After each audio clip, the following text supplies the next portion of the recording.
علامہ Muhammad Muzammil Idrisi official.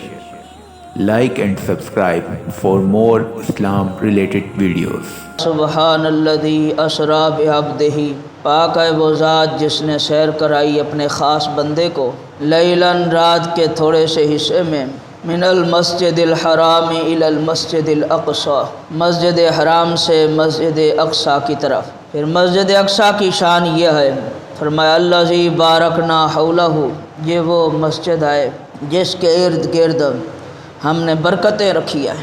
لنوریہ من آیاتنا، تاکہ ہم دکھائیں اپنی نشانیاں اپنے خاص بندے کو. انہ هو السمیع البصیر، اور بے شک وہ اللہ سننے اور دیکھنے والا.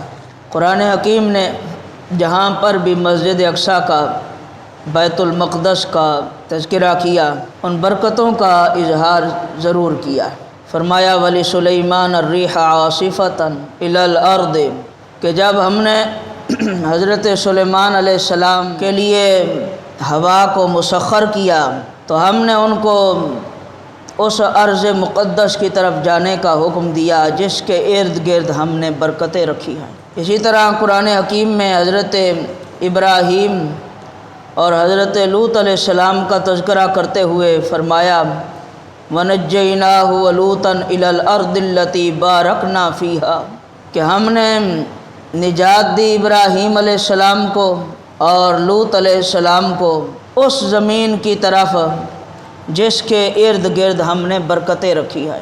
تو قرآن حکیم نے بیت المقدس، ارض مقدس، مسجد اقصی کا جب بھی تذکرہ فرمایا تو اس کے ارد گرد رکھی ہوئی برکتوں کا تذکرہ بھی فرمایا. اب وہ برکتیں کیا ہیں؟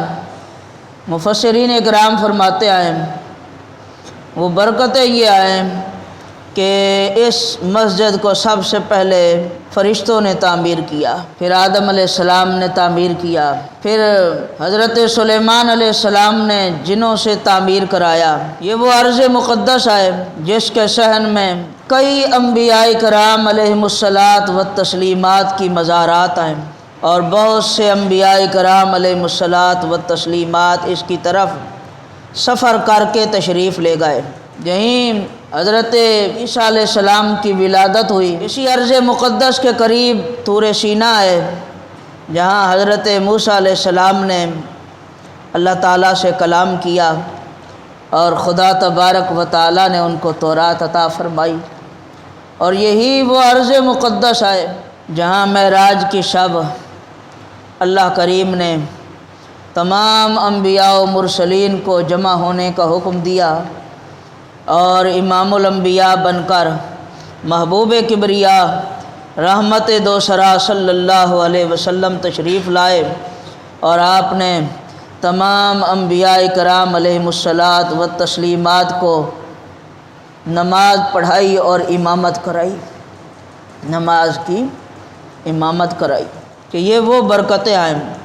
پھر یہی ارض مقدس ہے جہاں عیسیٰ علیہ السلام کا نزول ہوگا، اور یہی ارض مقدس ہے جہاں میدان محشر برپا ہوگا. یہ وہ برکتیں آئیں جن کا قرآن حکیم نے بارہا تذکرہ فرمایا کہ ہم نے اس کے ارد گرد برکتیں رکھی ہیں. مسجد اقصی اور قبۃ الصخرہ یہ دو الگ الگ چیزیں ہیں. قبۃ الصخرہ وہ پیلے کلر کا ایک گنبد ہے، اس کے نیچے ایک چٹان ہے. یہ وہ چٹان ہے جہاں سے محبوب کریم علیہ الصلاۃ والسلام براق پر سوار ہو کر آسماں کی طرف تشریف لے گئے. جب بھی مسجد اقصی گوگل پر سرچ کریں تو یہ قبہ صخرہ سامنے آ جاتا ہے. یہ مسجد اقصی نہیں بلکہ اس کا سرمئی کلر کا گنبد ہے.